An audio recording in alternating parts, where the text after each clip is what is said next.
te donne ma vie. Je t'aime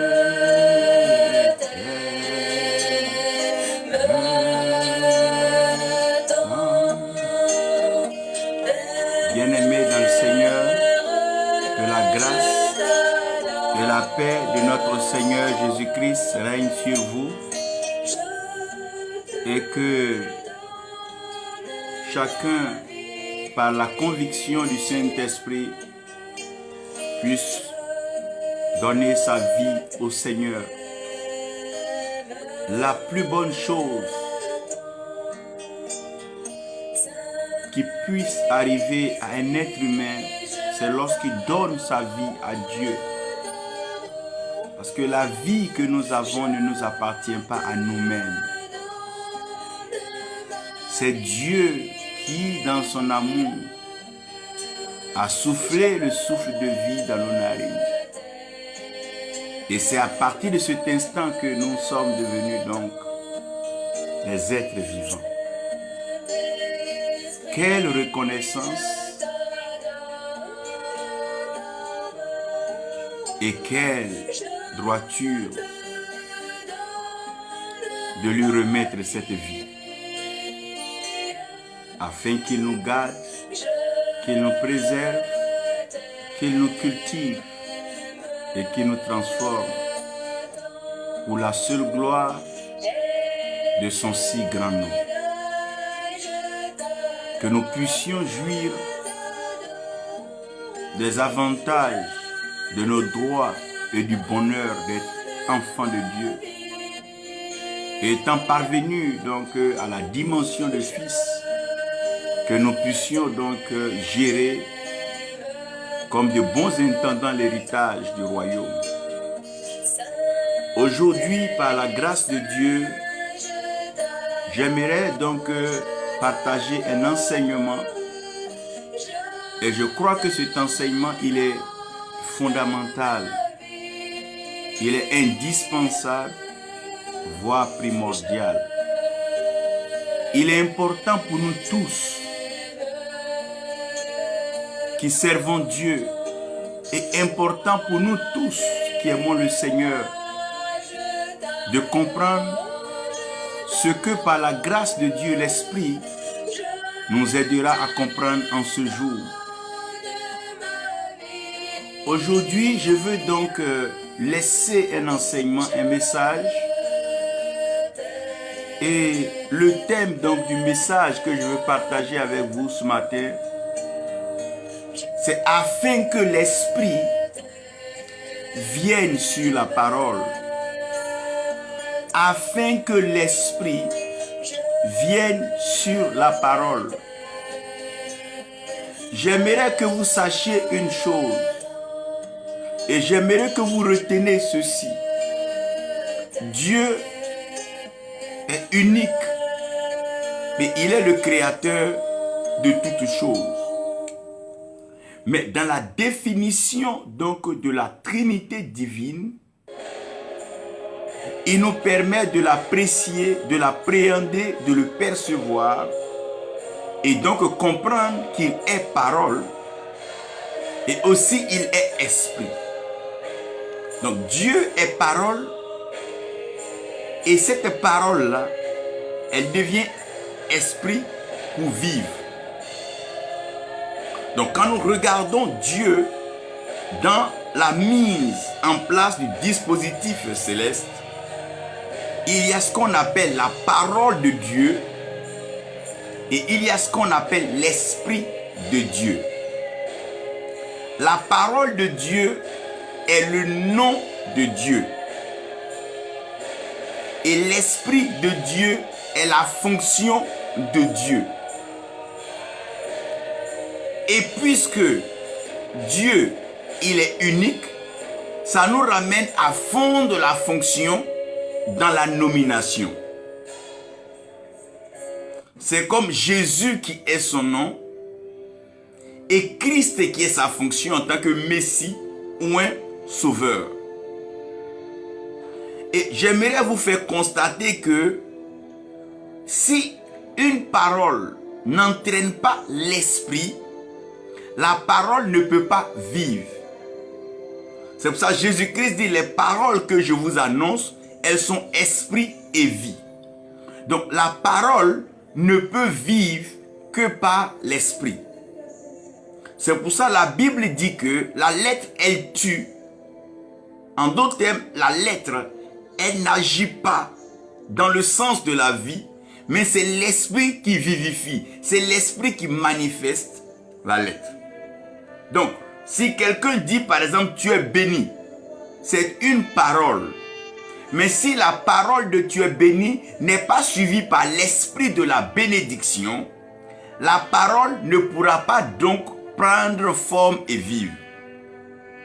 Donc si une femme est stérile, que tu lui dis que tu vas accoucher, si cette parole de l'enfantement n'est pas suivie par l'esprit de la fécondité, l'esprit de la fertilité, elle va entendre la parole, mais elle ne verra pas cela s'accomplir.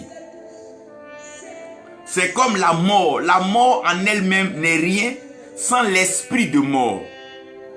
C'est pour ça que Dieu dit, l'ange de la mort, l'ange qui est un esprit, l'ange qui est un envoyé, il dit l'ange de la mort passera.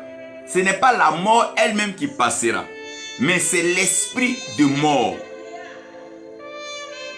Et comprenez que quand on parle de la vie en elle-même n'est rien sans l'esprit de vie.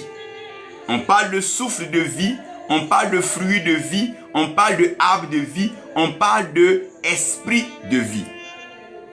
Quand Dieu demande à Ézéchiel de prophétiser sur les ossements desséchés dans la vallée, après qu'Ézéchiel ait parlé de la mise en forme, de la disposition donc de la constitution humaine, Dieu dit Ézéchiel, demande à l'esprit de souffler des quatre coins afin que les ossements vivent.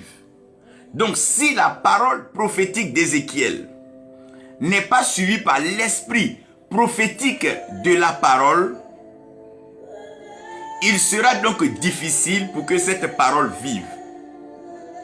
Donc ce que nous avons comme problème dans nos églises, c'est pas tout le monde qui parle de la bénédiction, qui sait comment engager l'esprit de la bénédiction. Et c'est pas tout le monde qui parle de malédiction et qui sait engager l'esprit de la malédiction. C'est pas tous ceux qui parlent de la prospérité qui savent engager l'esprit de la prospérité. En d'autres termes, la parole en elle-même n'est rien sans son esprit. Donc, tu peux dire je t'aime à une femme. Si l'esprit de l'amour n'accompagne pas cette parole, elle devient juste ruse, utopie, mensonge et rêve.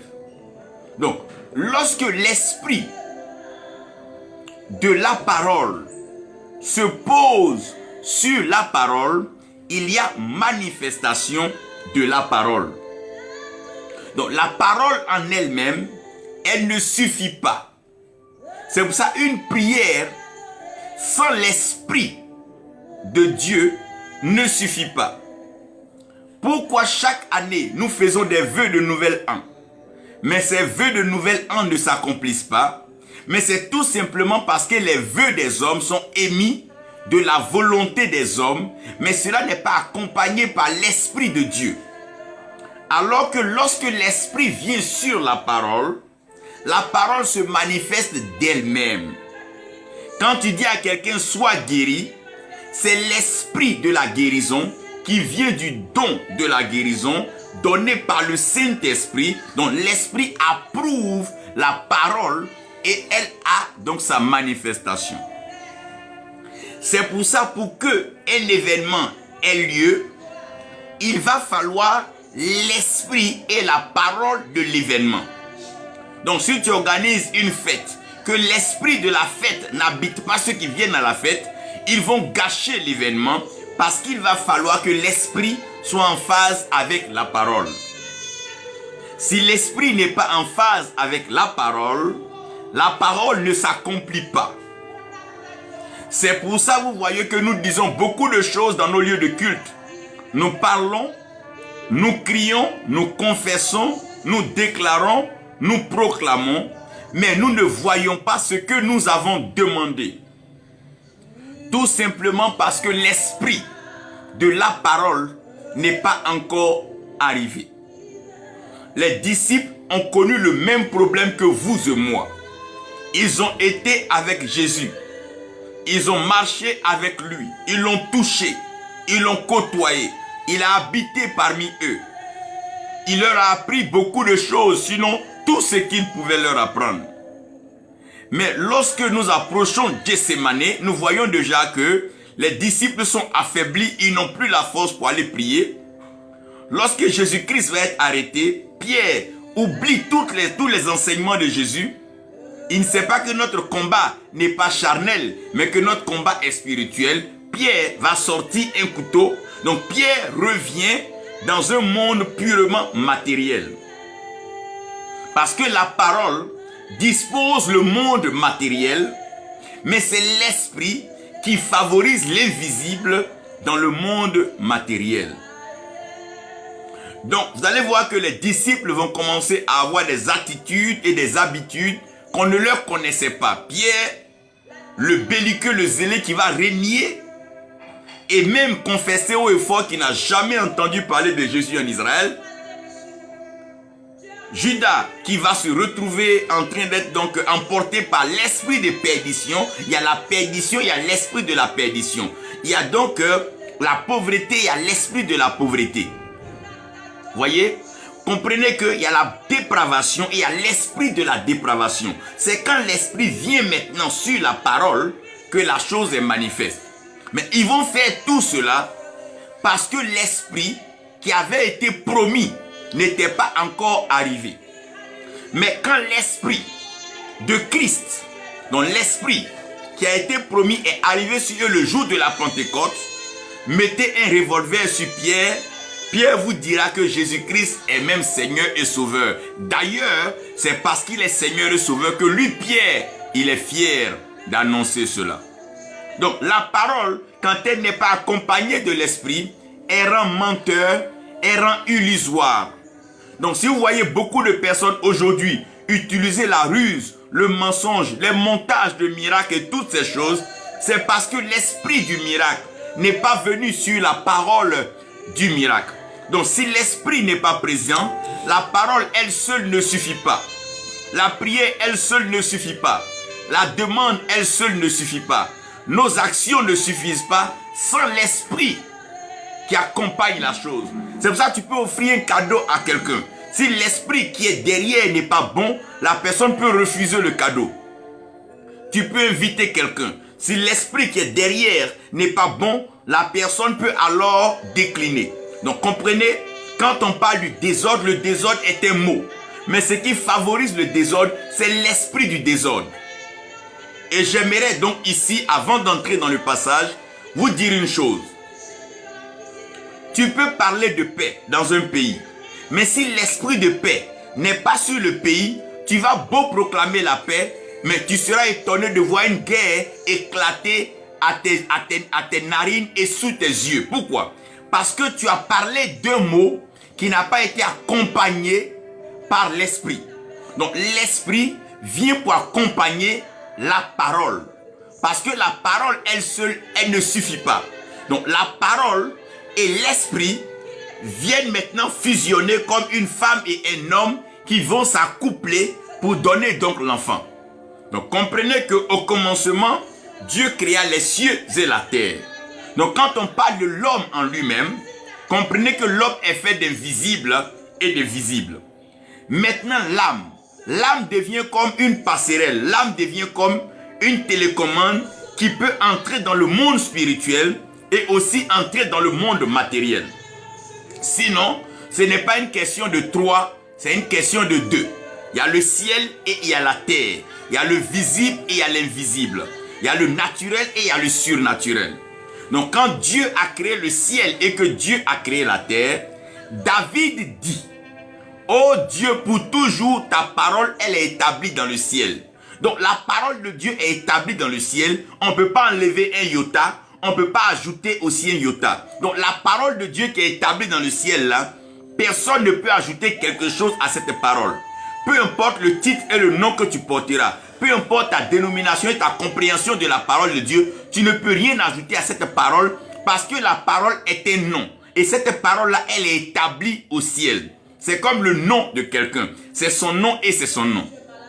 Donc, pendant que la parole, elle est établie au ciel, la Bible dit que sur la terre était informe et vide. Donc, la parole, elle est établie au ciel. C'est avec elle que Dieu crée, parce que la parole, c'est le nom de Dieu. Quand vous lisez, vous allez comprendre que le nom, Dieu a élevé sa parole de tous ses noms. Et ce nom-là, vous allez comprendre que de la parole de Dieu, on verra que c'est Jésus-Christ, donc notre Seigneur et Sauveur. C'est pour ça que quand nous prions, nous ne pouvons pas demander, sceller cette parole sans mettre le nom de Jésus-Christ, qui est donc la parole elle-même manifeste et la parole révélée, que Jean nous dira. Donc, pendant que la terre, elle est informe vide et que les ténèbres s'invitent volontiers sur donc les abîmes, la Bible dit que l'Esprit de Dieu se mouvait à la surface des eaux. Donc comprenez qu'il y a deux choses ici. Il y a la parole de Dieu qui est établie dans le ciel et il y a l'Esprit de Dieu qui se déplace à la surface des eaux. Puisque la chair ne sert de rien, donc un homme peut venir sur la terre sans être sauvé. Un homme peut marcher sur la terre sans être sauvé. Un homme peut réussir sur la terre sans même être sauvé. Mais un homme qui rentre dans l'eau et qui touche l'esprit, il rentre directement dans le royaume des cieux parce que c'est l'esprit qui vivifie. La Bible dit qu'aucun homme n'entre dans le royaume des cieux s'il est né d'eau et d'esprit. Donc l'esprit vient déjà consolider, finaliser, sceller le projet du salut. Mais pour qu'il y ait salut, on aura besoin de la foi. Donc la foi, elle n'est pas donnée par l'esprit, elle n'est pas donnée donc par le baptême. La foi vient de ce qu'on entend. Donc ce qu'on entend vient de la parole de Dieu. Donc la parole est au ciel, elle est établie au ciel et personne ne peut jouer. C'est cette parole-là que Dieu par moment peut la graver, peut la révéler et peut la manifester. Donc au temps de Moïse, Dieu a gravé la portion qu'il a appelée la loi. Et cette loi-là se trouvait bien sûr dans ce Pentateuque qui était connu. Après, Dieu a déroulé encore pour instaurer pour expliquer ce qu'on appelle la Tanka. Et bien sûr, tous les autres livres des prophètes et les livres poétiques. Ça, c'est la parole de Dieu, elle est établie au ciel. C'est Dieu qui l'écrit comme il veut, pendant les saisons et les temps, selon ce qu'il veut atteindre. Mais l'Esprit de Dieu se meut à la surface des eaux, parce que l'Esprit de Dieu est à terre, et la parole de Dieu, elle est au ciel. Donc quand on voit un homme, il y a deux choses en l'homme. Il y a l'esprit de l'homme et il y a ce qu'on appelle la chair de l'homme.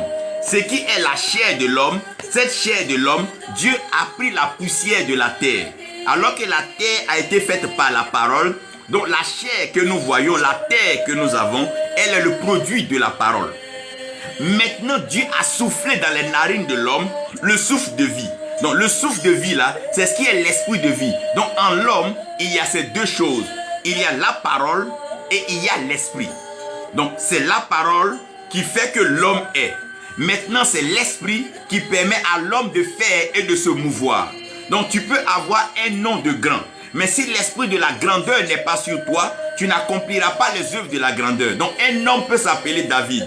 Mais ce n'est pas parce qu'il s'appelle David qu'il tue Goliath. Mais ce David-là tue Goliath parce qu'il y a l'esprit de Dieu, l'esprit de la royauté, l'esprit de la conquête qui est sur sa vie. C'est cet esprit-là qui lui permet de tuer Goliath. Sinon, tous les gamins de son âge ne peuvent même pas défier un géant. Ça veut dire que ce qui est important dans une église, ce n'est pas le nom que donne au ministère, ce n'est pas le grand nom, le beau nom qu'on donne au ministère, mais c'est l'esprit qui épouse, l'esprit qui féconde, l'esprit qui couvre ce ministère.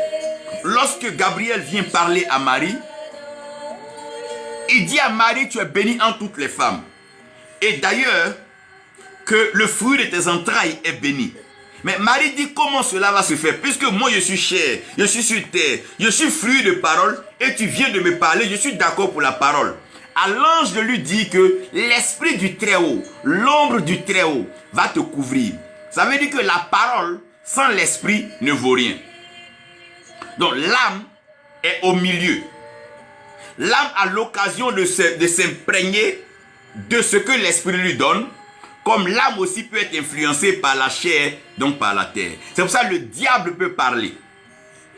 L'ennemi peut parler. Mais ce n'est pas la parole qui est le vrai problème, mais c'est l'esprit que cette parole dégage. Quand le diable parle, ça dégage l'esprit de doute, l'esprit de peur, l'esprit de culpabilité et l'esprit de complexe. Quand quelqu'un parle sur ta vie, si l'esprit que la personne dégage est un esprit de doute, c'est que cette personne-là ne vient pas de Dieu. Parce que Dieu n'est pas un Dieu de confusion, Dieu n'est pas donc un Dieu de trouble. Si quelqu'un parle sur ta vie et que cette parole te fait peur, il faut savoir que l'esprit qui est derrière est un esprit de peur. Alors que la Bible dit que Dieu nous a pas donné un esprit de peur, un esprit de timidité, mais un esprit d'audace et de courage. Quand quelqu'un te parle et que tu te sens coupable, la culpabilité ne vient pas de Dieu. Il nous justifie par, oh mon Dieu, le sang de Jésus-Christ. Et le complexe d'infériorité ne vient pas de Dieu parce qu'il nous a créés à son image et selon sa ressemblance. Donc quand Dieu te parle, c'est comme si Dieu se parlait à lui-même. Parce que tu es l'image et tu es la ressemblance de Dieu. Et puisque Dieu est esprit, et en même temps Dieu est parole, nous sommes donc parole. Mais nous avons besoin de l'esprit. Donc, tant que l'esprit de Dieu ne se posait pas sur un prophète dans la Bible, ce prophète n'était pas actif. Vous regardez bien, le prophète dit, la main de Dieu fut sur moi, l'esprit de Dieu fut sur moi, l'esprit de Dieu se saisit des temps. Donc, tant que l'esprit du prophète ne se saisissait pas du prophète, en d'autres termes, tant que l'esprit de Dieu ne se saisissait pas de l'homme, l'homme était vulnérable, l'homme était donc fragile et l'homme était mortel. Mais quand l'esprit de Dieu se saisit de l'homme, l'homme devient invulnérable, l'homme entre dans le surnaturel et l'homme dépasse la dimension du temps pour s'installer dans ce qu'on appelle la divinité ou l'éternité. En ce moment-là, il n'y a plus de temps. J'aimerais que vous compreniez ici. C'est ces deux actions que Dieu va accomplir par Jésus-Christ qui est la parole et le Saint-Esprit qui est l'Esprit. Donc un homme peut confesser Jésus-Christ, mais tant qu'il n'a pas le Saint-Esprit, il ne peut pas faire les œuvres de Jésus-Christ. Pourquoi? Parce que portant le nom de chrétien, ça ne suffit pas. Il faut avoir l'esprit de Christ. C'est pour ça que la Bible dit que l'esprit de Jésus-Christ, c'est l'esprit de la prophétie. Donc aucun homme ne peut prophétiser s'il n'a pas l'esprit de Jésus-Christ. Parce que l'esprit de Jésus-Christ, c'est l'esprit de la prophétie. En d'autres termes, on peut être en Jésus-Christ sans avoir l'esprit de Jésus-Christ. Voilà. On peut être dans le mariage sans avoir l'esprit du mariage. On peut avoir l'argent sans avoir l'esprit de la prospérité et même de la richesse. On peut être dans une cour royale sans avoir l'esprit de la royauté et même être esclave. C'est pour ça que vous allez voir qu'il y a des gens qui chantent. Mais quand ils chantent, la chanson ne libère pas un esprit. Donc tu écoutes le cantique, mais tu n'es pas apaisé. Alors qu'il y a des chanteurs, quand ils chantent, oh mon Dieu, quand ils chantent, frère, il y a l'esprit de paix, oh mon, se saisit de l'atmosphère. Pourquoi? Parce qu'il est temps, oh mon Dieu, afin que l'esprit vienne sur la parole. Afin que l'esprit vienne sur la parole. Aidez-moi afin que l'esprit vienne sur la parole. Il ne suffit pas de déclarer la paix sur les nations, mais il faut que l'esprit de paix vienne sur les nations. Il ne suffit pas seulement de crier et de crier, mais il faut inviter l'esprit. C'est une invitation à l'esprit. Parce que lorsqu'il n'y a pas d'esprit, oh mon Dieu, la Bible dit que la chair, elle est faible. Mais l'esprit est toujours bien disposé. La chair est fragile. La chair est vulnérable. Mais l'esprit, oh mon Dieu, est flexible. On ne peut pas casser l'esprit. On ne peut pas tuer l'esprit. Oui, mon Dieu, afin que l'esprit vienne sur la parole. Genèse 1. Je vous ai présenté le dispositif de Genèse 1. Au commencement, Dieu créa les cieux, Dieu créa la terre. Dieu laisse sa parole dans le ciel parce que Dieu siège bien sûr dans sa parole. Il ne fait rien sans sa parole. Donc il laisse sa parole au ciel. Mais pendant que Dieu continue l'œuvre de la création sur la terre, il permet que son esprit soit à la surface des eaux. Maintenant Dieu va séparer les eaux. Genèse 1, regardez bien. Quand Dieu sépare les eaux, la Bible, il y a eu les eaux d'en haut et les eaux d'en bas. Maintenant ma question, où est resté l'esprit? L'esprit est resté sur les eaux d'en bas ou l'esprit est resté sur les eaux d'en haut? Je vous expliquerai. Dieu dit alors, il y a eu permis qu'il y ait l'étendue entre les eaux et c'est ce qu'il appelle le firmament. Vous comprenez le firmament maintenant? Regardez avec moi dans Psaume 104, versets 1 à 4. La Bible dit que Dieu lui-même se déplace volontairement sur les ailes du vent. Donc quand Dieu veut se déplacer, Dieu qui est sa parole, Dieu qui est esprit, quand Dieu veut se déplacer, il prend donc le moyen du vent. Ésaïe 61. Ésaïe 61, voici une portion de l'écriture, c'est vrai, qui est reprise dans Luc. Mais j'aimerais ici vous aider à lire plus loin. Quand vous lisez cette portion d'Ésaïe, de grâce, allez plus loin. Ésaïe 61, la Bible dit, l'Esprit du Seigneur, l'Éternel, est sur moi. Donc avant qu'Ésaïe ne prophétise, c'est vrai, il est prophète, ça c'est sa fonction. Donc son nom c'est Ésaïe. Mais ce qui valide ce qu'Ésaïe va dire, c'est pas parce que Ésaïe est Ésaïe, mais c'est parce que la fonction du prophète est assumée par l'Esprit de Dieu. C'est pas parce qu'un homme s'appelle, par exemple, on peut porter le nom Jésus, mais si l'Esprit de Jésus, l'Esprit de Christ n'est pas sur la personne, ça ne vaut rien. Quelqu'un peut se dire chrétien, quelqu'un peut se dire même diacre, tous les noms. Mais si l'Esprit de la parole n'est pas sur la personne, ça n'a pas d'effet. C'est quelqu'un qui se fait appeler par l'infirmier et qui n'est pas infirmier, il ne soignera personne. Voyez? Donc, aidez. Car l'esprit m'a oint. Donc, cet esprit-là, c'est l'esprit qui oint. La parole, elle te nomme. Mais c'est l'esprit qui vient te oindre. Quand on te nomme, par exemple, comme évêque, c'est un nom. Mais c'est l'esprit. Il faut que l'esprit de Dieu soit favorable à ton évêché. Sinon, ça sera un jeu d'homme. Et ça va finir par la mystification, les appareils, tout ce que nous connaissons. Ça ne produira rien. Ça n'apportera rien de nouveau sur la terre. Pour porter de bonnes nouvelles aux malheureux. Il m'a envoyé pour guérir ceux qui ont le cœur brisé, pour proclamer aux captifs la liberté et aux prisonniers la délivrance. Ça veut dire que si tu pries pour les prisonniers, qu'il y a l'Esprit de Dieu dans ta prière, les prisonniers doivent être libérés, il n'y a rien à faire. Quand l'ange est arrivé dans la prison, Pierre a été libéré, les Paul, comprenez? Donc ce n'est pas les paroles vaines. C'est pour ça que je dis, ne multiplions pas les paroles, ne provoquons pas des séminaires ça et là, ne multiplions pas les prédications vaines. Il va falloir que la parole vienne, il faut que l'Esprit vienne sur la parole. Jésus-Christ lui-même, dans Luc 4, dans Luc 4, ce qui va se passer, il y aura 4 événements que je vais expliquer. Le premier événement, c'est que Jésus va se rendre compte que Jean baptisait. Et Jean baptisait dans le Jourdain. Jean baptisait d'eau. Mais avant que Jean ne baptise d'eau, Jean annonçait un message et Jean dit que il est la voix de celui qui crie dans le désert. Et cette voix-là ramène normalement les cœurs des pères vers les fils. Et c'est cette voix-là qui convainc donc les hommes de péché et qui aplanit le sentier du Seigneur. Ça, c'est la parole. Maintenant, Jésus arrive dans le Jourdain. Jésus arrive au lieu du baptême. Jean lève sa tête. Il dit, voici l'agneau de Dieu, le mouton de Dieu qui ôte le péché du monde. Donc, si tout le monde regarde Jésus, on va voir que ce n'est pas un mouton, c'est un homme. Mais la parole dit que c'est l'agneau de Dieu. Donc, Jean est en train de redonner toute l'autorité à la parole, bien qu'il soit un homme visible, mais Jean veut l'utiliser ou le dire comme la parole le dit. Maintenant, tout le monde se fait baptiser et tout le monde continue sa route. Mais quand Jésus-Christ rentre dans l'eau, la Bible dit qu'il y a un phénomène qui va se produire. Quand Jésus-Christ va rentrer dans l'eau, le ciel va s'ouvrir. Et une voix, la voix du Père va se faire entendre. Que celui-ci est mon fils bien-aimé en qui j'ai mis toute mon affection. Et la Bible dit que l'Esprit de Dieu, donc la colombe, l'Esprit de Dieu, va se poser sur lui. Donc il y a 2 choses qui vont se faire. Non seulement il va être baptisé, parce que Jean dit au commencement était la parole était Dieu, elle était avec Dieu, elle était au commencement avec Dieu. Rien n'a été fait sans elle, tout ce qui a été fait par la parole. Mais cette parole-là, elle a été faite chair, elle a habité au milieu de nous, ça c'est Jésus. Mais cette parole-là seule ne suffit pas. C'est pour ça que quand Jésus était petit, il marchait comme tout le monde, on l'accompagnait, parce qu'il fallait que l'Esprit vienne sur lui. Il pouvait comprendre des choses, mais si l'Esprit ne venait pas sur lui, il ne pouvait pas faire les choses de Dieu. Donc avant que l'Esprit ne vienne sur lui, il était donc avec le charpentier, donc Joseph, il travaillait certainement dans la charpenterie. Mais quand l'Esprit de Dieu vient sur lui, ça le distingue, ça le démarque, ça le met à part pour faire l'œuvre de Dieu. Donc quand l'Esprit de Dieu vient sur lui, l'Esprit le conduit dans le désert.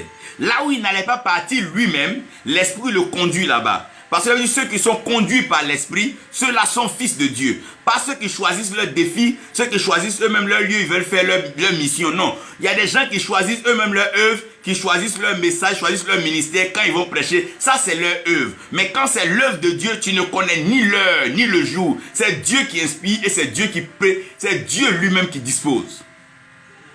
Il va dans le désert et il va être tenté. Mais quand le serpent vient le tenter, il va le tenter quand le diable vient le tenter sur des choses charnelles d'abord. Il oublie que ce Jésus-là, il a l'esprit, oh mon Dieu, il a l'esprit du Christ, il a l'esprit de Dieu sur lui. Il a l'esprit, l'approbation, l'onction de Dieu sur lui. Il va défaire le diable et quand il sort de là, voilà trois choses. Il va recevoir une touche de l'esprit. Dans le désert, il va avoir la plénitude de l'esprit parce que l'esprit grandit. L'esprit en l'homme grandit. Donc d'abord on reçoit une touche, c'est la première chose. Deuxièmement, on a la plénitude de l'esprit. Donc l'esprit peut venir en portion, comme peut venir en plénitude. Et après la plénitude, il y a une chose que l'esprit va dégager qu'on appelle la puissance de l'esprit. La puissance de l'esprit, c'est ce qui accompagne la parole. C'est ce qui fait ce que la parole dit. Maintenant, quand il vient dans le temple, on lui donne le rouleau. Là, il n'a pas seulement l'esprit, mais il a aussi la parole. Le rouleau qu'on lui donne, c'est la parole. C'est vrai, Jésus lui-même, il est l'esprit et il est la parole. Mais cette fois-ci, on lui donne le rouleau. Donc, il a lui-même le rouleau en main qui est la parole. Et il dit, l'esprit de Dieu est sur moi. Donc, voilà deux choses. Il a l'esprit et il a la parole. Donc, ceux qui font des études théologiques pour avoir la parole, s'ils n'ont pas l'esprit de la parole, ils ne pourront rien apporter de nouveau à l'humanité. Ils vont envoyer des discours comme des gens, aller faire des réconciliations sans effet. Parce que sans l'esprit de la réconciliation, sans le message de la réconciliation et l'esprit de la réconciliation ne sera pas possible. C'est une question, c'est une œuvre d'esprit. Frère, c'est une œuvre d'esprit, ce n'est pas une chose de la chair. Ce n'est pas une affaire de muscle. Non, ce n'est pas une affaire de muscle. C'est une affaire d'esprit. Donc quand Jésus vient dans le temple, qu'on lui donne le rouleau, il a la parole. Donc que quelqu'un ne vienne pas me dire que non, moi j'ai l'esprit mais je n'ai pas la parole. Que quelqu'un ne vienne pas me dire moi j'ai la parole mais je n'ai pas l'esprit. Non, non, non, non, non. Afin que l'esprit vienne sur la parole. Donc le fait de lire la Bible, le fait de méditer, c'est important pour connaître Jésus-Christ. Jusqu'à ce que l'esprit vienne. Acte 1. Acte 1. Verset 8. Acte 2. Verset 1 à 2. Les mêmes choses, comme le jour de la Pentecôte, ils connaissaient Jésus, ils avaient marché avec lui, ils avaient partagé la Sainte Seine, ils avaient mangé son corps, ils avaient bu son sang, oui. Mais si l'esprit ne venait pas, ça allait être un échec cuisant. Et aujourd'hui, nous ne parlerons pas d'église, parce qu'on n'aurait même pas eu l'église primitive pour dire l'église progressive à l'église moderne. Donc ça veut dire que si l'esprit de la parole ne vient pas sur la parole, elle est vaine, elle ne pourra rien faire. Prions sur la base donc de cette parole. Acte 2. Acte 2. Je vous lis cela et je vous parle.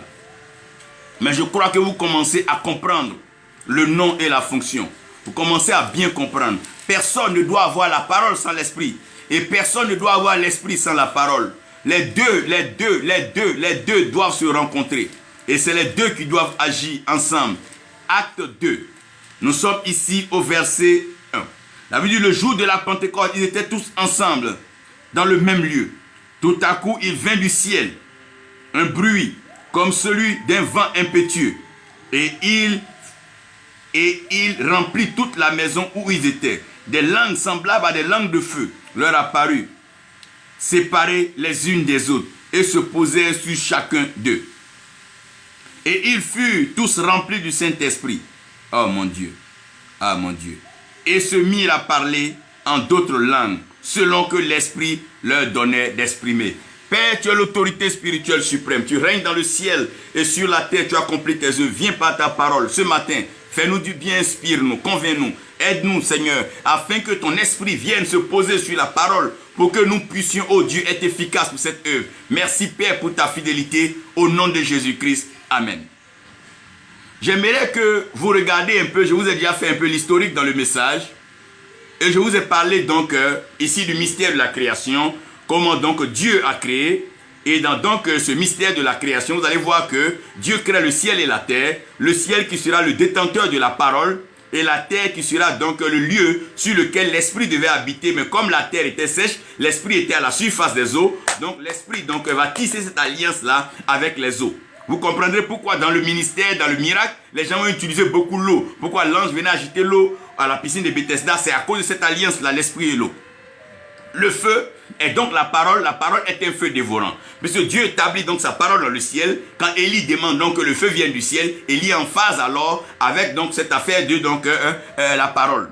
Maintenant le vent deviendra le moyen de transport de la parole et de l'esprit. Donc la parole va se déplacer dans le vent et l'esprit va se déplacer dans le vent. J'aurai l'occasion de vous montrer ça si vous lisez Psaume et vous allez lire un peu Ecclésiaste, vous allez comprendre ces choses. Maintenant revenons au mystère de la parole. Le jour de la Pentecôte, ils ont tous des langues. Le but de la langue, c'est de parler. Donc ce que la langue produit, c'est la parole. Mais puisque les apôtres ont des langues, et qu'ils ont eux-mêmes leur langue, chacun a sa langue. Mais pourquoi le jour de la Pentecôte, Dieu envoie encore des langues de feu? Il envoie encore des langues de feu parce que n'oubliez pas que la parole de Dieu est un feu dévorant. Donc il leur envoie des langues de feu, sous-entendu des paroles de feu. Des paroles que l'homme ne peut changer, des paroles que personne ne peut donc confronter. Parce que le feu met tout le monde donc en défaite et en obéissance. Celui qui pointe une arme à feu sur toi te met toujours donc en position donc, de faiblesse. Donc il envoie donc cette parole de cette langue de feu, comme le feu d'ailleurs avec lequel il va capter Satan dans les derniers temps, donc on appelle le feu de l'enfer dans les Hadès. Il envoie des langues de feu parce qu'il veut que cette parole-là soit la parole de feu. Mais la Bible dit qu'après ça, ils ont été tous remplis de l'esprit. Donc il y a eu des langues de feu, oui, mais il y a eu l'esprit. L'esprit. N'oubliez pas que Jésus-Christ a dit, Jean vous baptise d'eau, moi je vous baptiserai d'esprit et de feu. Donc quand il parle de feu là, c'est la parole. Quand il parle de l'esprit, c'est l'esprit de la parole. Donc si l'esprit de la parole n'est pas en phase avec la parole, il n'y a pas accomplissement, il n'y a pas de manifestation de la parole. Pour éviter les proclamations vaines, les paroles mensongères, il est mieux que l'esprit de la parole soit sur la parole. Seigneur, oh, que l'esprit vienne sur la parole. Et quand l'esprit doit venir sur la parole, vous devez comprendre que la parole a 4 niveaux d'évolution que vous présentez. Il y a ce qu'on appelle la parole divine. La parole divine, elle est Dieu. Cette parole-là, elle est Dieu. Ça veut dire que quand on parle de Dieu, c'est sa parole. Ça, c'est la parole divine. Maintenant, la parole qui est établie, c'est la nomination, c'est le nom de Dieu. Donc, le nom qui est établi au-dessus de tous ces noms, c'est le nom de Jésus-Christ. Ça veut dire Dieu l'a souverainement élevé au-dessus, dans les cieux, sur la terre, sous la terre. Donc, ce nom qui est établi, la parole établie, c'est la parole, donc, Jésus-Christ. La parole écrite, c'est elle, donc, qui est donnée à l'homme de pouvoir donc lire. Et cette parole-là, c'est ce qui a été gravé. Partant depuis donc le commencement, la loi, jusqu'à la grâce, c'est ce qu'on appelle la parole écrite. Maintenant, il y a ce qu'on appelle la parole faite chair. La parole faite chair, c'est que quoi? La parole qui est au ciel doit habiter parmi nous. Mais pour qu'elle habite parmi nous, puisque nous ne pouvons pas transformer la chair en esprit, ce que Dieu pouvait faire de mieux pour nous, c'est de permettre que cette parole-là devienne chair et qu'elle habite parmi nous. Donc la parole, elle vient et elle habite parmi nous. Quand elle habite parmi nous comme étant la parole de Dieu. Et elle nous permet de contempler la gloire semblable donc à celle du Fils unique du Dieu vivant. Parce que la parole de Dieu est Dieu lui-même. Donc aucun homme ne peut faire une œuvre de Dieu sans la parole de Dieu. On ne peut pas poser un acte prophétique sans la parole de Dieu. On ne peut pas conduire une mission prophétique sans la parole de Dieu. On ne peut pas donner une révélation sans la parole de Dieu. On ne peut pas guérir une nation sans la parole de Dieu. On ne peut pas restaurer une vie sans la parole de Dieu. On ne peut pas libérer un prisonnier sans la parole de Dieu. On ne peut pas bâtir, bénir une vie sans la parole de Dieu. On ne peut pas réaliser un projet sans la parole de Dieu. Sans la parole de Dieu, rien ne peut être fait. C'est cette parole-là dans Jean 1 qui a été faite chair et elle a habité parmi nous. Elle a habité parmi nous afin que nous puissions la contempler, la toucher, la côtoyer, afin qu'on puisse avoir une appréciation de cette parole, pour que nous puissions avoir une vue de cette parole. Mais la parole, elle seule, ne suffit pas. Donc le fait que Jésus-Christ soit venu sur la terre, s'il n'était pas mort sur la croix, parce qu'avant de mourir sur la croix, il a libéré son esprit, il dit Père, mon Dieu. Parce que si l'esprit n'est pas libéré, la parole, elle seule, ne suffit pas. Vouloir sauver quelqu'un sans avoir l'esprit du salut n'est qu'un rêve. La parole, c'est le bon, c'est les moyens. La Bible, nous sommes sauvés par grâce au moyen de la foi. Ça veut dire quoi? Même si tu fais un projet, tu as besoin du moyen. La parole, c'est le projet. L'esprit, c'est le moyen par lequel Dieu fait. Quand Dieu veut agir, Dieu agit par sa parole. Et c'est par l'esprit que cette parole est visible et manifeste au milieu de nous. Quand je dis que tu es béni, ça ne te donne rien. Mais c'est l'esprit de la bénédiction qui va envoyer un bonheur, une rencontre, une opportunité, un coup de fil devant toi. C'est l'esprit qui doit faire ça. Si l'esprit n'agit pas conformément à ma parole, je t'aurais menti, je t'aurais dit des choses qui n'existent pas. Les anges ont dit à Abraham, l'année prochaine, à la même date, ta femme enfantera. L'esprit de la fécondité, de la fertilité s'est posé sur Sarah. Et l'année qui a suivi, à la même date, Sarah a enfanté. Parce que c'est l'esprit qui doit venir sur la parole. Bien que Dieu ait dit à Abraham qu'il aurait un enfant. Maintenant, l'esprit. Comprenez que l'esprit et la parole ne se trouvent pas dans le même lieu. L'invisible et le visible ne se trouvent pas dans le même lieu. Quand l'homme a péché, que l'homme est rentré dans la désobéissance, Dieu a dit à l'homme que l'esprit, mon esprit, ne pourra pas rester longtemps avec vous. Donc le maximum que l'esprit de Dieu pouvait faire avec l'homme, c'était 120. À partir de 120 ans, l'homme ne pouvait plus conserver l'esprit avec lui. Vous voyez que ceux qui vivent au-delà de 120 ans, on peut peut-être même compter. Parce que quand l'esprit n'est plus là, le corps meurt, la chair meurt. C'est l'esprit qui vivifie. Donc l'esprit de Dieu va aller vers Dieu. Mais pour rétablir l'ordre de la création, Dieu va envoyer sa parole.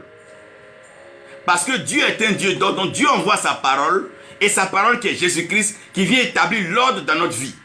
Il vient nous montrer le modèle de vie selon Dieu, l'approche de la parole de Dieu, le modèle de l'œuvre de Dieu, le modèle de prière, de telle sorte que nous ne soyons pas déboussolés, perdus et donc errants. Ésaïe dit que nous étions tous errants comme des brebis, chacun suivait sa propre voie et l'Éternel a fait retomber sur Jésus-Christ l'iniquité de nous tous. Donc ça veut dire que Jésus-Christ est venu comme étant le modèle. Celui qui pourrait nous montrer le chemin de Dieu. Celui qui pourrait nous engager dans la vie. C'est celui-là qui est donc le chemin, la vérité et la vie. Donc cette parole-là vient pour mettre de l'ordre dans notre vie. Nous montrer ce qui est bon devant Dieu et ce qui n'est pas bon devant Dieu. Nous montrer ce qui est droit devant Dieu, ce qui n'est pas droit devant Dieu. Mais l'esprit vient pour faire vivre la droiture. J'ai été enseigné la loyauté dans une église. Je lui ai dit, ce n'est pas le thème loyauté qui rend loyal. C'est l'esprit de la loyauté qui rend loyal. Tu peux avoir tous les séminaires sur la loyauté. Mais si l'esprit de la loyauté ne t'a pas habité, tu seras déloyal. Tu peux faire tous les séminaires sur l'enfantement, sur la grossesse. Tu peux regarder tous les documentaires sur la grossesse. Si l'esprit de la fertilité, l'esprit d'enfantement ne vient pas sur toi, tu ne seras qu'une femme stérile ayant la connaissance de l'enfantement. C'est tout. Parce que la connaissance, elle seule, ne suffit pas sans l'esprit de la parole. Donc, comment est-ce que l'esprit va venir? Comprenez qu'il y a ce qu'on appelle la vie de l'esprit. L'esprit lui-même, il vit. Donc, la vie de l'esprit est loin de la vie de la chair. La vie de l'esprit est loin de la vie d'orgueil. La vie de l'esprit est loin de la vie du matériel, La vie de l'esprit est loin de la vie de la publicité. L'esprit vit. Oh mon Dieu. Vous savez, l'homme ne vit pas dans l'eau, l'homme vit sur la terre. L'esprit pouvait aller se promener sur la terre pour se faire acclamer par les hommes. Mais l'esprit vivait à la surface des eaux. C'est pour ça que Jean, quand il était sur l'île de Patmos, il a rencontré l'esprit du témoignage de Jésus-Christ qui lui a donné l'Apocalypse, la révélation. L'esprit n'aime pas les lieux où on se montre trop. L'esprit n'aime pas les lieux d'orgueil, les lieux matériels, les lieux vantards, les lieux humains, les lieux de projets humains, les lieux des ambitions. Non, l'esprit travaille à la vision. L'esprit se retrouve là où les hommes ne vont pas. L'esprit est toujours, oh mon Dieu, l'esprit sonde les profondeurs de Dieu. L'esprit sonde les profondeurs de Dieu. Donc l'esprit n'est pas dans la foule, l'esprit n'est pas dans la mêlée, l'esprit n'est pas dans le mouvement, l'esprit n'est pas dans le groupe, l'esprit n'est pas dans le grand nombre, l'esprit n'est pas dans ses acclamations. Non, non, l'esprit se retire dans le lieu de la sagesse, le lieu du recueillement, le lieu de la méditation. L'esprit vit, oh mon l'esprit vit dans la tranquillité, dans le calme. L'esprit vit, oh mon Dieu, dans la tranquillité, dans le calme, l'esprit vit. Comme ça, Dieu vit au ciel, il n'y a pas de bruit dans le ciel. Non, il n'y a pas de bruit dans le ciel. Les seules fois où il y a un peu donc de joie, oui, la joie est grande, c'est quand une âme est sauvée. Sinon après ça, le ciel dans son silence, le ciel dans son calme, médite, projette, pense, réfléchit et travaille. L'esprit n'aime pas le bruit. L'esprit n'aime pas l'agitation. L'esprit n'aime pas le tapage. L'esprit n'aime pas le matu-vu. L'esprit n'aime pas la mystification. L'esprit n'aime pas les montages. L'esprit n'aime pas les mensonges. L'esprit n'aime pas l'escroquerie, le vol. L'esprit n'aime pas ce. L'esprit aime la présence de Dieu. Je comprends pourquoi David dit ne me retire pas ton esprit. Oh, l'esprit vit. L'esprit vit. L'esprit vit dans la solitude, dans l'isolation, dans l'oubliette, dans le rejet, là où personne ne te voit, personne ne te comprend, personne ne sait ce qui t'arrive, mais tu es en train de vivre avec l'esprit. L'esprit vit, la vie de l'esprit. Frère, celui qui ne comprend pas la vie de l'esprit ne pourra pas vivre dans l'esprit. Pour vivre dans l'esprit, il faut comprendre la vie de l'esprit. Tu ne peux pas vivre dans un vêtement si tu ne sais pas comment le vêtement est, soit il est ample ou non. Pour vivre dans l'esprit, mon Dieu, pour vivre dans l'esprit, il faut connaître la vie de l'esprit. Il faut savoir ce que l'esprit aime. Mon Dieu, mon Dieu, mon Dieu, l'esprit, l'esprit, l'esprit. L'esprit vit, la vie de l'esprit. La deuxième chose, c'est le mouvement de l'esprit. Donc l'esprit vit, Paul dit en lui, nous vivons, en lui nous nous mouvons, en lui nous avons notre être. Donc l'esprit vit, l'esprit a son mouvement. Le mouvement de l'esprit est contraire au mouvement de la chair. Parce que les désirs de l'esprit sont contraires aux désirs de la chair. La chair n'aime pas aller là où il y a les pauvres, il y a les malades, il y a les ossements, il y a la misère. Mais l'esprit aime ces lieux parce que c'est là-bas qu'il y a du travail, c'est là-bas qu'il y a de la manifestation, c'est là-bas qu'il y a le miracle. Oui, quelqu'un me dit, il veut voir des résurrections de morts, mais va dans les morgues, va dans les hôpitaux, va dans les tombes, il y en a. Ne viens pas m'intimider un dimanche pour me dire que l'esprit de résurrection est sur toi. Sinon l'esprit t'aurait conduit au lieu où la résurrection est importante. Jésus ne s'est pas regroupé vers où les hommes étaient en train de partager les mets succulents préparés par les sœurs de Lazare, mais il est parti vers où on l'avait mis, parce qu'il était venu pour la résurrection. Et ce qui l'intéressait, c'était la tombe de Lazare et surtout la pierre qui avait été placée. Frère, l'esprit a ses mouvements. Les mouvements de l'esprit sont contraires à ceux de la chair. Un homme d'esprit ne s'associe pas au claque, au mouvement, au groupement pour escroquer de l'argent et donner des paroles en l'air à des hommes et des politiques pour leur faire plaisir. Non, l'esprit ne se retrouve pas dans ces lieux. Pendant que la veuve est en train de souffrir, l'orphelin se cherche et que les gens sont en prison, les gens sont malheureux. C'est là-bas, c'est là l'esprit parle. L'esprit de Dieu se meut. Oh mon Dieu, à la surface des eaux. Le mouvement de l'esprit. Quand on parle d'un mouvement pour le réveil, ça veut dire qu'on ne reste plus dans la capitale. On va dans les campements, les hameaux, là où les gens ont besoin de connaître Jésus, là où il y a une confrontation farouche entre l'esprit de Dieu et la manipulation et la ruse de la sorcellerie et des œuvres des diablotins. Oui, les diablotins, c'est là-bas qu'il faut aller démontrer la puissance de Dieu. Le mouvement de l'esprit. Un enfant de Dieu doit suivre le mouvement de l'esprit. Un fils de Dieu doit être conduit par l'esprit. L'esprit a un mouvement qui est différent de nos projets personnels, nos ambitions et nos voyages luxueux pour nous faire plaisir. L'esprit, s'il vous plaît, a son mouvement. L'esprit a son mouvement. Quand tu vas là où l'esprit n'est pas, tu peux partir avec la parole, mais tu ne verras pas la manifestation parce que ton mouvement n'est pas dans le sens du mouvement de l'esprit. Quand tu fais un programme pour avoir de l'argent, pendant que l'esprit veut aller guérir, toi tu veux avoir de l'argent. Vos chemins sont différents. Malheureusement, tu vas crier guérison, personne ne sera guéri. Tu vas crier élévation, personne ne sera élevé. Parce que tes projets sont des projets charnels, des projets d'hommes. Alors que l'esprit a son mouvement. On ne peut pas contraindre l'esprit, on ne peut pas forcer l'esprit. Comme le vent, on ne peut pas le forcer. L'esprit a sa vie. L'esprit a son intimité. L'esprit a ses choix. Permettez-moi de vous dire que l'esprit a son mouvement. Donc, même quand le Saint-Esprit est dans un lieu de culte, ce n'est pas nous qui ordonnons le culte, ce n'est pas nous qui ordonnons le Saint-Esprit, mais l'Esprit lui-même se meurt comme il veut. Parce que c'est lui qui sait où se trouve la parole à accomplir. Nous avons proclamé la parole, mais nous ne savons pas sur qui elle doit s'accomplir. C'est l'Esprit qui vient couvrir la parole. La troisième chose, c'est l'action de l'Esprit. Frère, quand une œuvre est de l'Esprit, elle procure, elle démontre l'amour, la joie, la paix, la patience, la maîtrise de soi. Quand une œuvre, quand une action est spirituelle.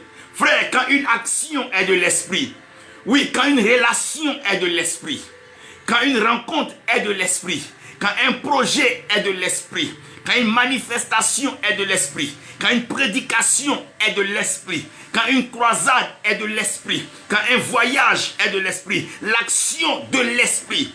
Oh mon Dieu, l'action de l'Esprit. Tranquille, calme, sans embrouille. Ça produit la conviction. L'action de l'esprit est toujours marquée par la conviction. Quand une œuvre est de l'esprit, elle convainc. Elle ne cherche pas à manipuler, elle convainc. Quand une œuvre est de l'esprit, elle n'agite pas, elle ne force pas, elle ne pousse pas les gens, ne fait pas tomber les gens par la force. Mais quand elle est de l'esprit, elle convainc. L'action de l'esprit, c'est la conviction. Tout ce qui n'est pas fruit de conviction est un péché.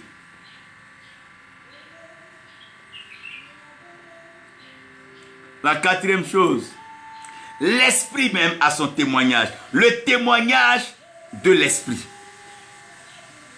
Il y a le témoignage des hommes. Non, viens dans notre église, mon papa est puissant, viens, mon daddy est fort. Ça, c'est le témoignage des hommes. Mais il y a le témoignage de l'esprit. Le témoignage de l'esprit, c'est quand tu ne fais pas de publicité. Mais l'esprit lui-même rend témoignage de l'œuvre de Dieu. Quand l'esprit lui-même accomplit l'œuvre par le témoignage de l'esprit, c'est l'esprit qui témoigne à notre esprit que nous sommes enfants de Dieu. La Bible dit, l'esprit de Dieu témoigne à notre esprit que nous sommes enfants de Dieu. En d'autres versions, l'esprit de Dieu, donc l'esprit du Seigneur, rend témoignage à mon esprit que je suis enfant de Dieu. Donc, le fait que je sois enfant de Dieu ne dépend pas de ce que je fabrique, mais parce que l'esprit de Dieu lui-même rend témoignage de l'esprit. Donc, quand tu dis, par exemple, tu es béni, l'esprit doit venir témoigner que la personne est vraiment bénie. Si ça reste toi seul dans ta bouche, ce que tu as dit là, ce n'est pas validé, ce n'est pas vrai. L'esprit doit venir confirmer. L'esprit doit venir témoigner. L'esprit doit venir certifier. Parce que toi là, on doute un peu. C'est pour ça que la Bible dit le témoignage est validé. Le témoignage est donc accepté sur la base d'au moins 2 témoins. Toi tu as dit, l'esprit doit venir témoigner. Comme le jour où Jésus s'est fait baptiser, Jean a dit celui-ci est l'agneau de Dieu qui ôte le péché du monde. Jean dit voici le Messie. Le ciel s'est ouvert. L'Esprit a dit effectivement c'est vrai, celui dont Jean vient de parler est mon fils bien-aimé en qui j'ai mis toute mon affection. Donc mon amour pour sauver l'humanité, j'ai mis tout ça en lui parce qu'il a la capacité de sauver l'humanité. Le témoignage de l'Esprit. Maintenant, afin que l'esprit vienne sur la parole. l'esprit et la parole se rencontrent en un lieu. La rencontre entre l'esprit et la parole.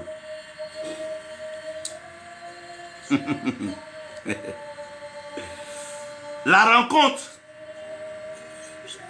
entre l'esprit et la parole. La Bible parle dans Jean 5 des personnes qui étaient malades et qui voulaient être guéries. Donc la parole que ces personnes avaient, c'était la guérison. Mais l'esprit de la guérison n'était pas encore là. Donc ces personnes-là sont allées se mettre autour de la piscine. Parce qu'ils sont venus avec la parole d'être guéris. Mais en entendant que l'esprit de la guérison ne vienne sur la parole, ils doivent aller au lieu de la rencontre de l'esprit et de la parole. Si tu n'es pas au lieu de la rencontre, oh mon Dieu, de l'esprit et de la parole, tu vas te promener avec ta parole toute ta vie. Et cette parole ne va pas se manifester parce que la parole ne peut pas se manifester sans l'esprit. Donc Dieu a créé un lieu de rencontre entre la parole et l'esprit. Dieu a pris la poussière de la terre et il a mis dans cette poussière de l'eau pour avoir l'argile. Et dès lors que l'eau est rentrée en scène, Dieu a soufflé dans les narines de l'homme l'esprit de vie. L'eau est le lieu de la rencontre entre la parole et l'esprit. C'est pour ça que Jésus-Christ dit, remplissez-moi les jarres d'eau. Mais il ne prie pas. La parole, c'est qu'ils doivent avoir du vin. Mais pour avoir le vin, là, c'est une parole. Il va falloir avoir aussi le lieu de la rencontre entre la parole et l'esprit. Il dit, remplissez les jarres d'eau. Quand on remplit les jarres d'eau, l'eau devient le lieu de la rencontre de quoi? Du besoin de vin et de l'esprit. Oh, mon Dieu! C'est pour ça, si un homme n'est pas d'eau et d'esprit, il n'entre pas dans le royaume de Dieu, qui est le royaume de l'exaucement, de la manifestation, le royaume de la plénitude, de la manifestation de la divinité, où la parole n'est pas seulement parole, mais elle est manifeste. Parce qu'elle est établie là-bas, elle règne en maître absolu. Sa volonté est pleine, sans discussion. Vous voyez, si un avocat ou bien un juge vous rencontre dans les rues, il dit que vous êtes condamné, vous allez rire. Parce que ce n'est pas le lieu de la rencontre entre le juge et l'accusé.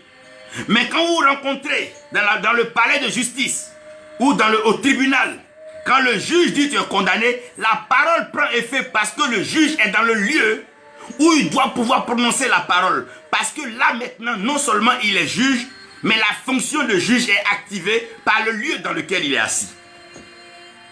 Mais sinon, si un juge se promène dans le quartier et dit, toi là tu es condamné à 30 ans, 40 ans, personne n'ira en prison. Parce que ce n'est pas le lieu de la rencontre entre le juge et l'accusé. Mais le lieu de la rencontre entre le juge et l'accusé, c'est bien sûr au tribunal. Donc l'esprit et la parole se rencontrent dans l'eau. La Bible dit que Dieu sépara les eaux et il y a eu les eaux d'en bas et les eaux d'en haut. Mais n'oubliez pas que la parole de Dieu est établie au ciel. Et l'Esprit de Dieu se mouvait à la surface des eaux. Donc quand Dieu détache les eaux de bas et qu'il divise, il sépare les eaux, qu'il envoie les eaux en haut, les eaux en haut vont avec l'Esprit qui était à la surface des eaux. Puisque on prend les eaux et l'esprit reste à la surface, on envoie dans le ciel. Là-bas où la parole est établie, donc la rencontre entre l'esprit et la parole se fait dans les eaux. C'est pour ça la bénédiction de l'Éternel est la pluie.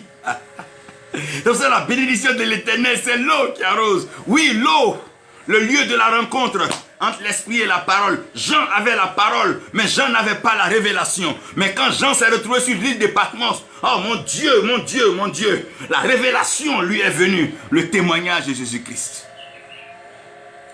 Oui, le lieu de la rencontre. Le lieu de la rencontre. Depuis le jour où Jésus-Christ est sorti du Jourdain, oui, le lieu de la rencontre. De l'esprit et de la parole, c'est l'eau. L'eau. C'est pour ça que chacun doit être baptisé d'eau et d'esprit avant d'entrer dans le royaume des cieux. Quand tu as une parole, si tu veux que cette parole-là te revienne, il dit jette ton pain. Si tu veux que ton pain te revienne, jette ton pain à la surface des eaux. Parce que l'esprit qui multiplie le pain se trouve, ah mon Dieu, là où les eaux se trouvent. Oui. Ça le Seigneur dit, comme l'eau qui vient et qui arrose la terre, ma parole ne reviendra pas à moi sans avoir accompli. Avec certitude, c'est pourquoi elle est partie. Regardez, comme la pluie qui vient du ciel et qui arrose la terre et fait pousser les herbes et tout, il en est de même pour ma parole. Et l'esprit se mue à la surface des eaux, le lieu de la rencontre. Quand Dieu dit c'est la sueur du front de l'homme, l'homme va manger, il parle de l'eau. La sueur, c'est l'eau. Quand on parle de l'huile qu'on fait verser sur la tête de quelqu'un, c'est de l'eau. C'est de l'eau, c'est un liquide. Quand on parle du sang qui coule pour notre salut, notre péché, c'est là où le salut et l'esprit du salut se rencontrent. L'eau. C'est dans le liquide que la parole et l'esprit se rencontrent. Quand il dit je veux faire un enfant, la femme dit faire un enfant. C'est dans le liquide. Oui. La sémence, les spermatozoïdes qui vont se rencontrer. Parce que le lieu de la rencontre, c'est l'eau. Seigneur, arrose la terre afin que l'esprit de la parole rencontre la parole. Seigneur, arrose les nations de ta paix afin que l'esprit de paix rencontre la parole de la paix. Seigneur, arrose la terre afin que l'esprit de prospérité, l'esprit de richesse rencontre la parole de la prospérité et de la richesse.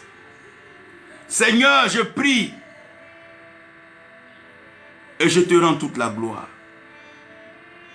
Parce que ton esprit rencontrera ta parole. Dans la prière de notre Père, que ta volonté soit faite sur la terre comme elle est faite au ciel.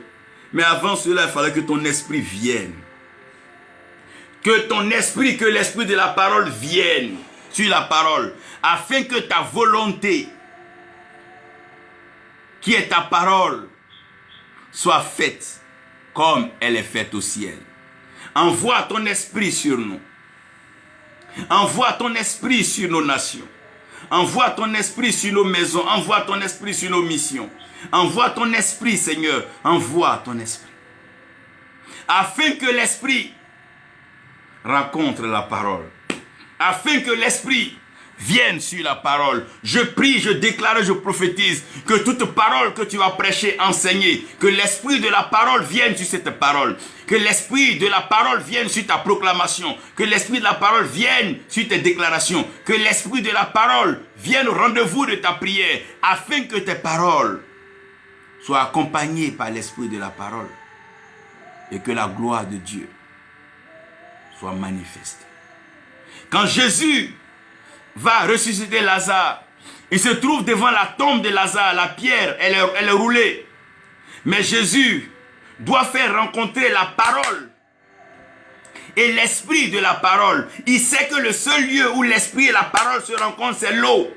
Jésus n'a pas d'eau, qu'est-ce qu'il fait? La Bible dit Jésus pleura. Lorsque Jésus pleure, de ses yeux sortent de l'eau qu'on appelle les larmes. Et quand les larmes sortent, il dit Lazare sort. Parce que l'esprit et la parole se rencontrent là où il y a l'eau. Je prie qu'il y ait de l'abondance, que ton ministère ne soit jamais sec, Que ton ministère ne soit jamais séché. Que ta maison, ta vie de prière ne soit jamais sèche. Que ton foyer ne soit jamais sec. Qu'il y ait de l'abondance de l'eau. Que de l'eau en abondance coule. Et la Bible parle de l'eau qui était mesurée dans le temple. Que l'eau coule en abondance dans ton ministère. Que l'eau coule en abondance dans nos vies. Que l'eau coule et éloigne loin de nous le désert, la sécheresse, la pauvreté, la misère et la mort. Merci Père pour ta parole. Merci de créer cette rencontre dans la vie de tous tes enfants qui sont à l'écoute de ta voix et de ta parole, afin que l'Esprit vienne se poser sur la parole. Comme le jour de la Pentecôte, l'Esprit s'est posé sur eux et leurs vies ont changé. Comme le jour du baptême dans le Jourdain, l'Esprit s'est posé sur toi et le ministère est allé à une autre dimension. Père, je prie que cela se fasse dans la vie de chacun de nous tous. Au nom de Jésus. Amen. Que Dieu vous bénisse. Sa grâce repose sur vous.